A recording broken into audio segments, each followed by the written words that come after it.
Assalamualaikum warahmatullahi wabarakatuh. Nepangkeun wasta abdi Andira Puspasilvarianti ti kelas 11 MIPA 3 bade nampilkeun Biantara Sunda. Assalamualaikum warahmatullahi wabarakatuh.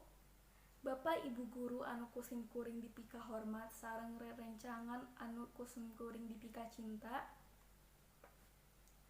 Alhamdulillah dina dinten ieu urang sadayana tiasa kempel dina raraga ngaruah-ruah ngiring Hari Pendidikan Nasional. Simkuring salaku wakil ti para siswa dipasihan tugas kanggo ngadugikeun Biantara perkawis kabudayaan. Urang sadayana salaku urang Sunda kedah tiasa ngamulai seni, sastra, atanapi budaya Sunda. Margi kusaha deui upami henteu ku urang Sunda.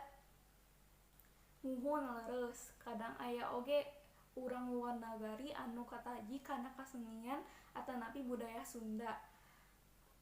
Namun eta mah panginten mung hiji dua. Ku kituna ngawitan ti ayeuna, hayu urang sadayana kedah tiasa ngamumule seni sareng budaya Sunda.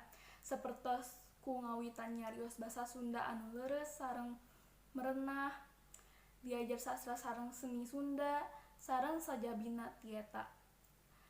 Janten dina ngamumule budaya Sunda teh urang tiasa ngawitan ti ayeuna, henteu kedah ngantosan lami-lami.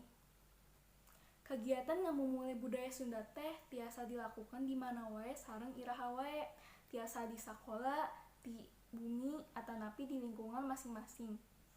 Ku ayana fasilitas internet, urang tiasa akses informasi di mana sareng iraha bae. Urang tiasa langkung gampil akses sumber informasi budaya Sunda ku ayana fasilitas internet. Kunaon margina kedah ngawitan ti ayeuna? Margi ari seni, sastra, atanapi budaya teh parantos nyampak atanapi parantos dilakonan ku urang sadayana sadidinten. Janten tos henteu kedah milarian anu tebih-tebih deui. Ngamumule budaya Sunda tiasa dilakukan ayeuna keneh, henteu kedah ngantosan lami-lami. Kagiatan ngamumule budaya Sunda teh tiasa dikawitan ku nyarios basa Sunda anu leres, maos sarta atanapi media massa Sunda sareng sajabina ti eta. Rupina kitu cariosan ti simkuring, sanaos eusina pondok mugi aya mangpaatna kanggo urang sadayana utamina dina raraga ngamumule kabudayaan urang sadayana. Kirang langkungna simkuring nyuhunkeun dihapunten.